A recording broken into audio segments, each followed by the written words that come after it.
All right. What's going on, y'all? I am going to be trying to get better at this as the time go along. I was trying to add music to that countdown, but I didn't figure it out in time. So it'll get better week by week. Again, guys, I am here. My name is Ricky Bowden. I am a 9-year Army veteran. I have been in the military. I was in the military for 9 years, from 2010 to 2019. In February of 2019, I was medically retired from the military.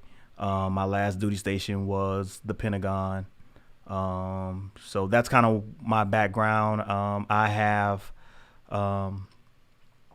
worked in a couple different places since I've been out. But I became a sergeant in the military in 2015, and during that time, I had a few soldiers. I didn't have a lot, but I've had a few soldiers. And just being my age, I've seen a lot of things and a lot of like just crazy and bad mistakes young soldiers and, quite frankly, older soldiers alike make when it comes to auto loans. So this is where we get our topic from today. Me talking about, giving y'all the game, do's and don'ts on auto loans. Like I've bought, since when I was in the military, I want to say I bought 2 vehicles while I was in the military. And so I have a little bit of experience buying vehicles. And I bought vehicles, of course, before I got in, because I joined a little late in life. But for some reason, I was always pretty good at negotiating at dealerships. And I don't know, I don't know where it came from. But for some reason, I was always pretty good at it. And I was never really got ripped off like, I've seen other people get ripped off. But we're in here, man. We're in here live. I am was trying to kind of wait for a few people to get in here, but if you get in here a little late, then you might have to watch the replay. But what I'm gonna do really quick, because I know you got different time zones and all that kind of stuff. I'm just going to say something on my Instagram really quick and let people know that I'm live here. Give me one quick second.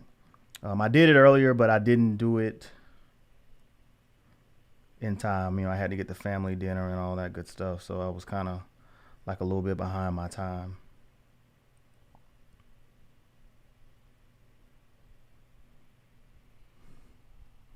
Hey, what's going on, guys? Hey, I am live right now. Go right to my YouTube channel, or you can go, if you follow me on Facebook or anywhere else, you can go to my page, the official Ricky Bowden and my regular Ricky Bowden page. I put the links there. Come join in with me.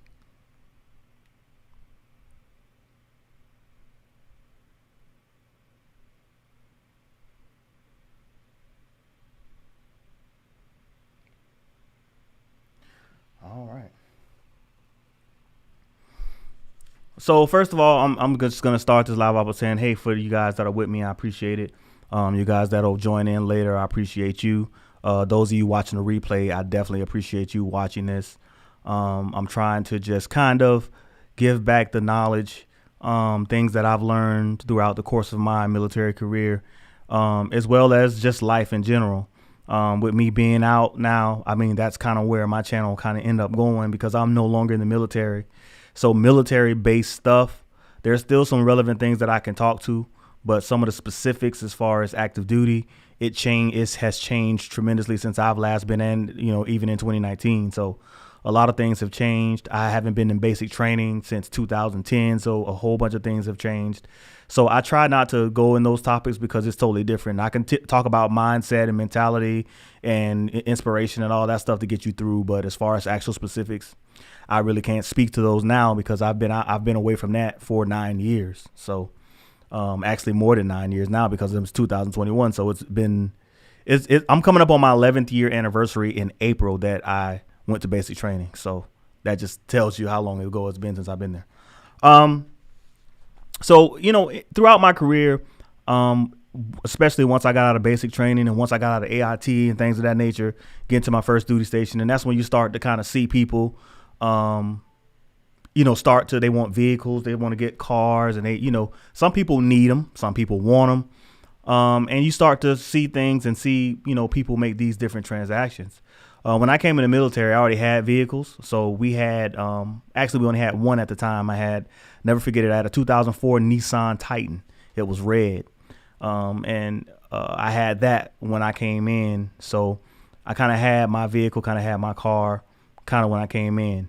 But my very, very first experience with just seeing cats go crazy spending their money is on Family Day at Basic Training. Man, cats went to the mall and bought Alienware, laptops, and man, I mean, they were just like spending their money like water. Like it was, the money had them built up because you really didn't need money for anything. So your money had kind of built up during the time. So, I mean, really, it wasn't really a whole lot that you need to spend money on. So you go to Family Day and you look in your account and you see like, you know what I mean, 3-4 G's in there. You're like, oh man, let's go.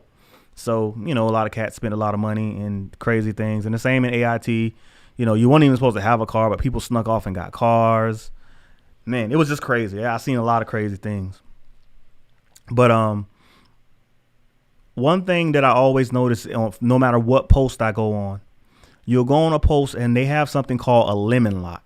Now, a lemon lot is basically soldiers who have cars that they want to sell, and they put it on this lot to try to sell it. And a lot of them was really high-end cars. So that let me know right away that, okay, these soldiers have went in, they have gotten these cars, and they probably can't really afford the car. So now they're trying to sell that car or have you take over the payments or some to that effect. So I'm looking at that, and I'm just trying to figure out. I don't even know if. Hold on a second, y'all. Hold on 1 second, y'all. Check. Yeah. So I don't know if they were counseled or whatever the case, because you're supposed to really, things like that, your soldiers or your sergeant's supposed to sit you down and talk to you. You tell them, hey, I'm thinking about buying a car, and they're supposed to counsel you and say, hey, this, that, supposed to give you some type of advice on it. But in a lot of cases, those cats were young. They was getting bad cars too. So I never will forget, you know, Fort Meade, Lemon Lot. But where I really seen crazy was in Germany. Because the thing about it is when you go to Germany, you get what's called a cost of living allowance. So a lot of people took that COLA because they give you like, sometimes it's like an extra 500, extra 1,000, depending on your situation. So a lot of them thought, oh man, I got an extra $1,000 in my check. I'm going to go get me, a Mustang Cobra, or I'm going to go get me a Dodge. Okay. Now I'm going to name all the stereotypical Army cars. Okay. I'm going to go get me a Mustang Cobra. You know, I'm going to go get me a Camaro SS. I'm going to go get me a Dodge Charger, Hemi. I don't think nobody really had a Scat Pack. I don't know if people can, I don't even know if they can really afford that. But that, or the Challenger, Hemi, or Scat Pack, you know. So those are, and it's other cars. They're escaping me right now. But that's just the typical cars you saw. So, I mean, I'm seeing high-end 60, 70, 50, 60, $70,000 cars in the lemon lot, bro. Who you think gonna be able to buy that? So in my mind, I just automatically knew these kids came over here thinking, hey, I got this extra money so I can afford this car, right? So they go over here and they go get this car, and then not realizing that in 3 years, I got to leave here and that money's going to leave. So then they quickly realize, oh man, I'm not going to be able to afford this car when I PCS back to the States. So man, I got to put this car on a lemon lot and try to get it sold or what have you. So that's what I saw a lot happening, not just in Germany, but everywhere. So the first thing that I kind of want to touch on is credit. Credit is number one. If you're building a house right, you have to have a strong foundation, okay? A strong foundation or your house is doomed. So to me, in my personal opinion, credit is that foundation that you need when you start acquiring things in your life. And a lot of us, we don't take that serious. A lot of us, we don't give the credence to it that we need to give to it. We just, you know, we just ignore it. I don't want to say we ignore it, but we don't put any effort into making sure that it's strong. So that's the number one thing. And then, you know, with that, you're preyed upon by these car dealerships because, number one, you go to these dealerships thirsty for a car. You can't be thirsty. You go thirsty. They'll put you in a car. They'll let you test drive it. Sometimes they'll let you keep it overnight, and they know that you're going to be like, I got to have this car no matter what. I got to leave with this car. So they use that against you and give you all these bad loans. And not only that, not just the bad loans, because sometimes that's not even the case, but your credit ends up getting wrecked even more because here's the key. When you go to these dealerships and you buy a car, the first thing they do is they run or try to buy a car. When they run your credit, they're not just running it once. They're giving your name to like 15 to 20 lenders, and your credit is getting ran that many times by all those different lenders. They're trying to find the best interest rate or somebody who will actually finance the car for you. So they're giving it to a bunch of people, and they're running your credit like crazy. It's nothing. It's nothing for you to leave that dealership with 20 or 30 points less on your credit score because of all the inquiries. All those hard inquiries kill you. So you go there, number one, like I said, thirsty for the car, and they know you're thirsty for it. So they take advantage of you that way. Then they sit there and tell you, hey, you got to put X amount of dollars down, or we can't get you this car because your credit's not good. So basically you give them all the ammo to screw you over. You come there with bad credit. Then they tell you, hey, you need to put a down payment down. You know what I mean? So when they're telling you need to put a down payment down, they're thinking about their pockets, because that down payment's pretty much going to go in their pocket. Pretty much is going to go in their pocket. So they're trying to get that going for you. So once you do that, oh, what's up, Ms. Dreeks? What's up? But so once you do that, they got you. Okay, they got you. So rule number one, don't be thirsty for a car. I know there are situations where people need cars, but for most young soldiers coming in, you really don't need it because you can get around base. Now you got Uber and Lyft. That stuff wasn't really around when I first got to a duty station. So now there's plenty other ways to get around without just going straight at a car. You know, you got, like I said, Uber, Lyft. You got other battle buddies that have cars that you can hitch a ride with to do different things. You know, I think it was taxis in our day. We jumped in a taxi many times to go places, especially when I was at Fort Sam Houston. We jumped in a taxi all day long. Because back then for $5, they'll take you anywhere on post for $5. So we used to use the heck out of those taxis when we was at Fort Sam Houston. But so you have options. You don't have to just jump right out there and say, oh, I need a car. So that's the rule number one. Don't be thirsty. The second thing is, before you go to a car dealership, and this is actually the first thing, but it's the second thing I'm going to talk about. The first time you go to before you go to a car dealership, you need to look at your credit. You need to pull a credit report, and you need to see where you are, where your credit is.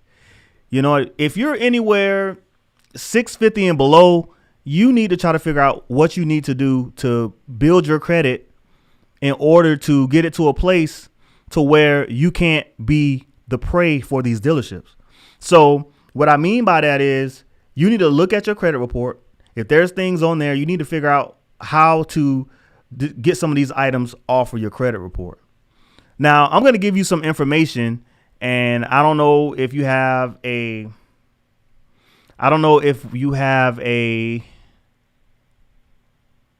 pencil or pen, but I'm going to give you, I think it's more, but I'm going to give you 5. No, it's 4. But there's more, but I'm going to give you 4. Okay, these are secondary bureaus that your big 3, Equifax, TransUnion, and Experian. Thank you, Ms. Dreeks. I appreciate it. I really, really appreciate it. TransUnion, Equifax, and Experian, they go to these guys to confirm some of your older debts. Okay, here we go. The first one is LexisNexis. That's LEXUS Nexus. I should have had a screen to put it up, but I'll get there. I'll get there.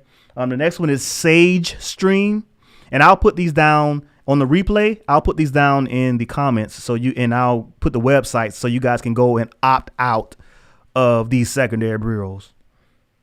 CoreLogic and ARS. So those are some, and I think there's another one that I'm missing, but I'll put it down in the comments.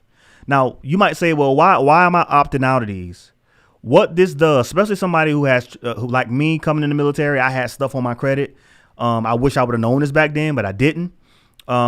So what these do is once you opt out of those, when TransUnion and all the big three try to go back and they try to look at your old debts or they try to confirm some old debts, they're not able to do that because you've opted out of those. So that means that they can't share any information with anybody because you have opted out. So this works not only for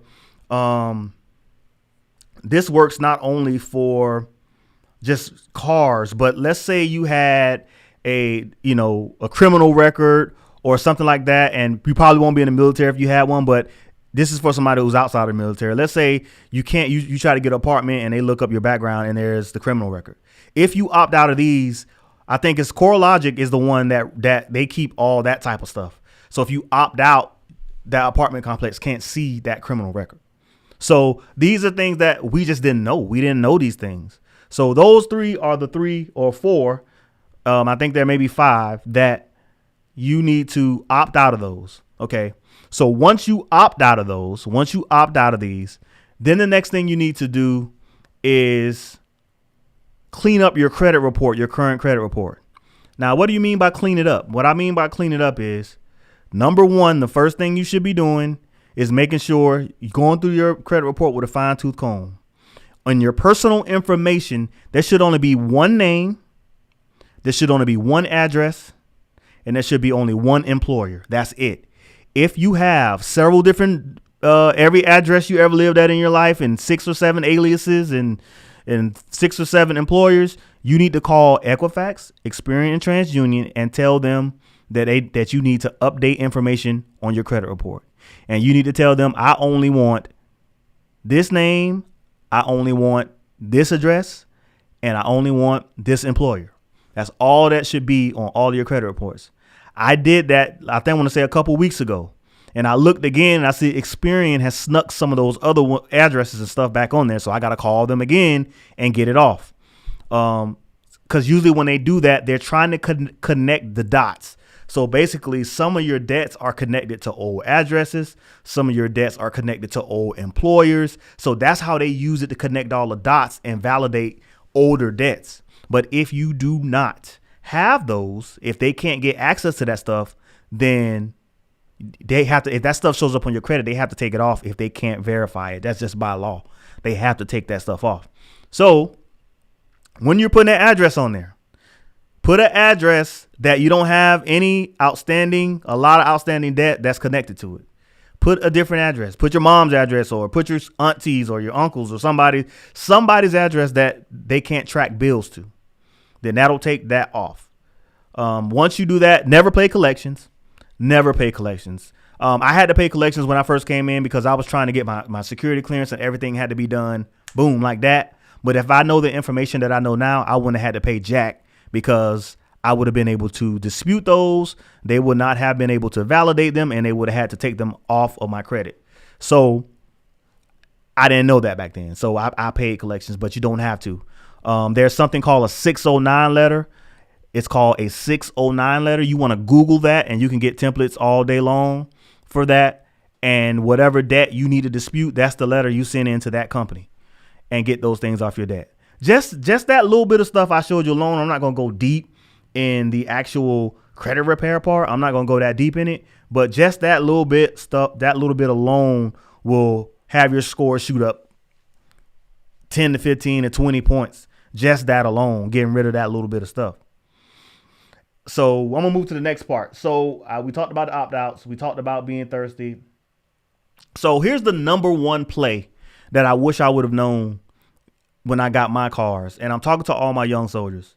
You are now in the military. You now have access to USAA, which is a credit union, Navy Federal, which is a credit union. Some of my Air Force people, you have Andrews. They have one at the Pentagon, Penn Fed. They have the State Department. They got so many different like military credit unions that you can join. Yes. They got so many different things you can join. So you want to join a credit union if you can.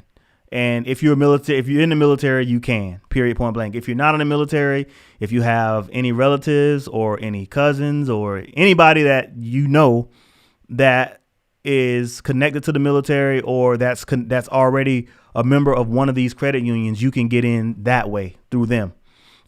If you had here's a little method that I'm just going to give it to you. So if you don't have anybody that you know that's in the military or anybody that's a member, you can call up Navy Federal and be like, hey, my grandfather or whoever was in the military, but they're deceased and I want to become a member and I don't have any of his information, blah, blah, blah. Not a lot of times they'll let you in. Okay. But I'm not telling you to do that. I'm just saying that's a way. That's just a way. That's not what I did, but that's a way. Okay. So once you become a member of these things, they have different programs. It's easier to get credit cards through these guys. It's easier to get the things that you need to build your credit. I know credit cards is the devil for some people, but it's a necessary evil in this game. In a capitalistic society, it's a necessary evil because once you learn how to responsibly use them, and once you learn how to leverage it, then you will see. I'm so mad that I wasn't taught about credit like I should have been taught.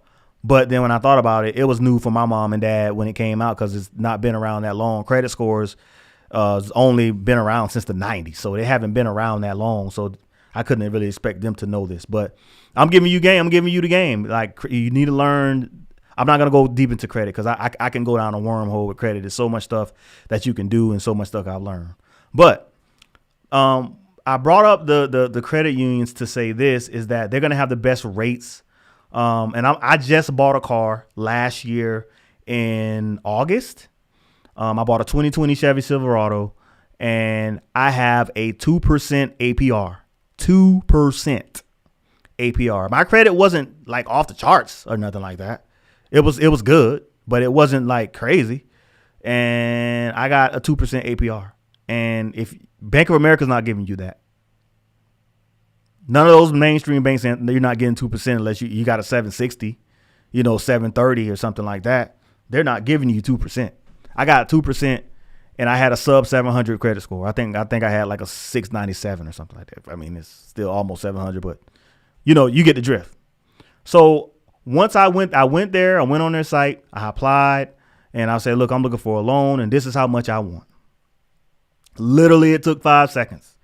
I put in all the information and I put the amount I wanted and I clicked it and it popped up. You're approved. Come to the bank and pick up the check.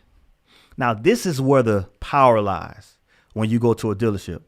When you show up to a dealership with the check in hand, you don't tell them how much you got now. That's terrible negotiating. But when you show up already financed, that cuts about 5, 6, 7 hours that they're going to play good cop, bad cop all day. Well, my boss say that, let me go see what my boss say. Let me go see what my manager says. They play this game back and forth and, I'm gonna need you to if you put a little bit more down, we can get this done. And, they're going to go back and forth and all that. But when you go with your money already, you cut that out. You go and say, hey, I want this car right here for this price. It doesn't even have to be the maximum price you got on your check. You can go, let's say you got a $20,000 check and you go to a dealership and say, I want this car out the door, meaning taxes, tag, fees, everything. I want this car out the door for $17,000. And if you don't do it, if you can't do it, I'll go down the street. And one thing that my brother taught me, he said, I should have done this, but I didn't do it, is you put them on the clock. You already got your check, so everything's ready to roll. You go to the dealership and be like, hey, I want this car over here. I got my money right here in this envelope. I want it for $17,000 out the door. You got 15 minutes. You're on the clock. Period. If they don't do it in 15 minutes, all right, I'm out. Go down the street. Because they don't have to pull your credit. So nothing has to happen. You got the money. You got the check in your hand. So that's where the credit piece comes back in, where you need to go back and get your credit to the point to where you can get funded before you even get to the dealership. You go to your credit union and be like, hey, what kind of car you want. The price range. You go and get that check and have it in your hand when you walk up there. All that good cop, bad cop, and let me go talk to my manager and spending 8 hours in the dealership because they're trying to squeeze as much money out of you as they can to put in their pockets. That's out the door once you have your check already. So no one should ever be going to a dealership getting financing from them. They're going to run your credit 25 times. Your score is going to take a 30 point loss fooling around with them because they've shopped your doggone score to 6,000 lenders, and you're going to mess your score up just by that. And you'll get a way better rate already coming with your check.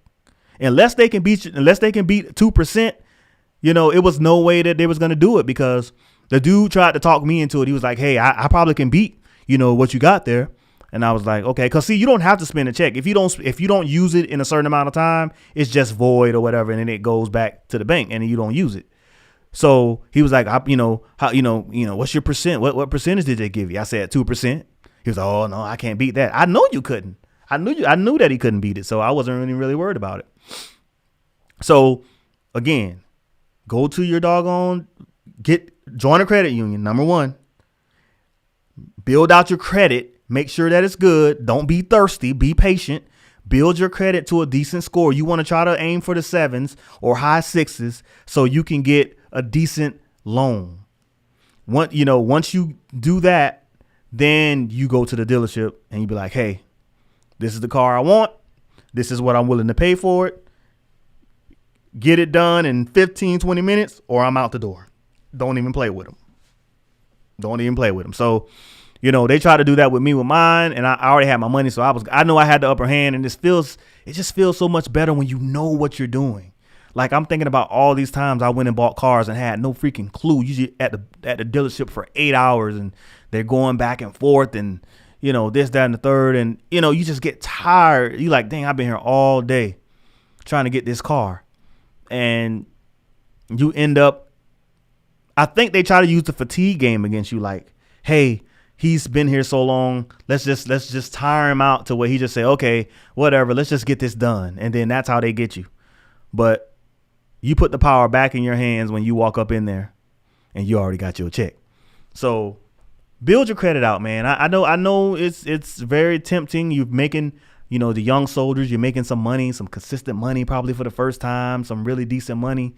And, and I know you want that Camaro SS, and I know you want that, you want that Charger, big body. You want that big body Challenger. I know you want it. I know that's what you want. Crawl before you walk. Get a reliable, nice vehicle. Work your way up to the Challenger, the big body. Work your way up to that. Wait till your credit is where it needs to be. Again, as a young soldier, you got Uber, you got Lyft, you got all this stuff. So you don't even really need to buy a car like ASAP unless you just want to. But if your credit is out of whack, if it's not where it should be, please, please, please do not be thirsty and run up to the dealership and let them run your credit 700 times. And then your credit score, you had a 650 when you got there, and then you end up with a 600 when you leave because they've given your score to 7,000 people. Don't do that. Go with the upper hand. Go already with the check in hand. Again, Navy Federal, USAA. Navy Federal is the best that I've seen. I have both banks, USAA and Navy Federal. And Navy Federal is the best I've seen with anything. They're giving $20,000 credit cards with people with 650 credit scores. So they're really trying to help, service members and their families. So I'm just saying, my personal opinion, Navy Federal is good. USA was really good when I first got in, their insurance and all that kind of stuff. But as time went on, they just got more and more expensive. And I wasn't really paying attention because my insurance and stuff used to just come straight out my check. So I wasn't really paying attention. And then as time went along, I was like, my goodness, like this junk is like. And then really made me stop. I paid both of my cars off, and I just basically wanted liability because they're older cars. And I still was paying like almost $400 a month. And I'm like, wait a minute, it's got to be cheaper insurance out here. So now I pay for 3 cars for the same price. So, or no, actually it's a lot less than that. But that's what happened with USA. They're good in an accident. Like if you have an accident and you call in a claim, they're there. Boom. They're sending checks. They depositing checks in your account like almost a lot of times sight unseen, But they're good with that, but it's just expensive. But so I really like Navy Federal. That's kind of like my go-to. So I bought my truck through Navy Federal, and the process was very, very easy. It wasn't hard at all. And I'm always going to buy my cars like that. Always. Never trading them in either. I'm not trading in. They don't give you anything for the trade-ins.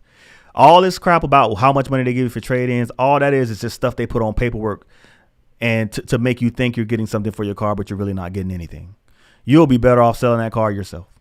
You don't get a whole lot for those trade-ins. You just don't. It's all paper stuff. They put it on the paper to try to make it seem like, oh, you're getting this and you're getting that. You're not getting it. You're not. You're just not. So a lot of times, every car that I've paid off now, I have not traded them in because I kept my cars. Like one of them, my son's driving my car that I had pretty much my whole military career. It's the first car I bought when I was in the military. It was a Pontiac Grand Prix 2008. I bought it in 2011, and it only had like 30,000 miles on it. So I was like, yeah, let's go. Because I was just looking for something to get back and forth. It wasn't even about style for me.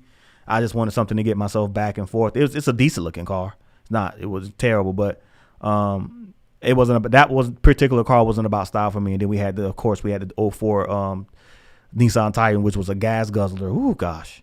So we had that for a while, and then when we went over to Germany, actually that car got totaled. That truck got totaled. And what's up? Appreciate you.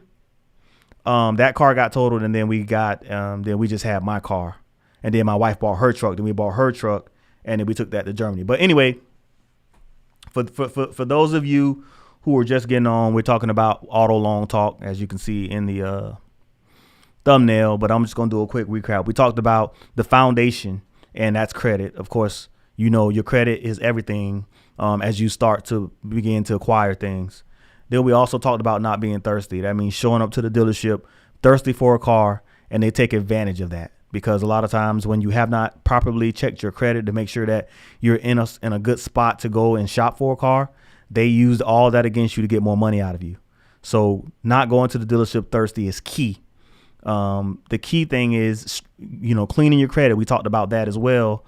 Cleaning your credit, meaning just basic stuff like going on there and making sure there's one name, one address, one employer. Making sure there's no things on there that you don't know nothing about, disputing items that need to be disputed, things of that nature. Opting out of the secondary bureaus. We talked about LexisNexis, Sage Screen, CoreLogic, and ARS. I'm going to put all those down in my description, but opting out of those, because that way the big three bureaus, that's how they fact check a lot of the things that they put on their actual reports. So going back and looking at those guys and opting out, they can't validate all these debts that they try to put. Sometimes they try to put on your credit report. So we talked about that, cleaning your credit, making sure everything is good, trying to get your score in the high 6s, low 7s before you head to a dealership. I know there's cases where, people need a car and out of necessity, especially if you have a family and things of that nature. But still try to do your best to get your score as high as you can get it. Once you do that, then you go to a credit union of your choice, pre-qualify, get the check in your hand, and then you go to the dealership with the money already in hand. That cuts off 89% of the bull crap that you go through at a dealership if you have the money already when you arrive. So you want to do that by joining a credit union, especially military folks, Navy Federal, USAA, Penn Fed. There's so many different ones out there. Andrews, it's a lot of them. McDill even has one. So there's a bunch of them. So you want to do that. So that's kind of just what we talked about tonight. I just kind of want to give you some game and because I've seen so many soldiers buy all these expensive cars and they got like high notes. And the reason is because their credit is so jacked up till they got to pay these high interest rates. So they end up paying double for the car. If the car was $1,700, they end up paying $34,000 because their credit's tore up and they got a high interest rate on the car because their credit's jacked. So just want to make sure that, none of my young soldiers coming into the military, none of my soldiers that are in or older who just don't know, never thought about it like this. The steps to take before you go to a dealership, because I believe that these dealerships, especially in military towns, they prey on soldiers because they know that guaranteed paycheck. And then what they also know is that they try to get you into these allotments. And what they know is if you don't pay your payments, that they can call your unit, and they know that no soldier wants that to happen. So they know that it's more of a guarantee that, they can call units and all that and really, really get after you if you don't do what you're supposed to do with your payments. Not necessarily the dealership, but the finance company. So they know this because you have to put where you work and your addresses and your phone numbers and all that stuff down anyway. So I think they prey upon, soldiers in these areas. So just be smart, man. That's what this whole night's about. Is the whole conversation about just be smart. Again, I think, the ones who found it not robbery, as they used to say in church, found it not robbery to come on my live tonight. And I thank you for all the support that you have given me. These things will get better with time. I am learning how to work this platform, Ecamm, and hopefully we can get this thing popping, So again, tell a friend and tell a friend. The replay will be up probably immediately. I will be, it probably won't be up immediately. I think what I'm going to do is I'm going to put it up tomorrow. That'll give me time to go in and find these websites and stuff to put down there for you, and these resources and things that we talked about. That'll give me time to put chapters and stuff on the video so people can get to the parts that they want to get to. Okay. So again, thank you guys for watching, and I'll see you guys next Thursday. Same time, same channel. I'm out.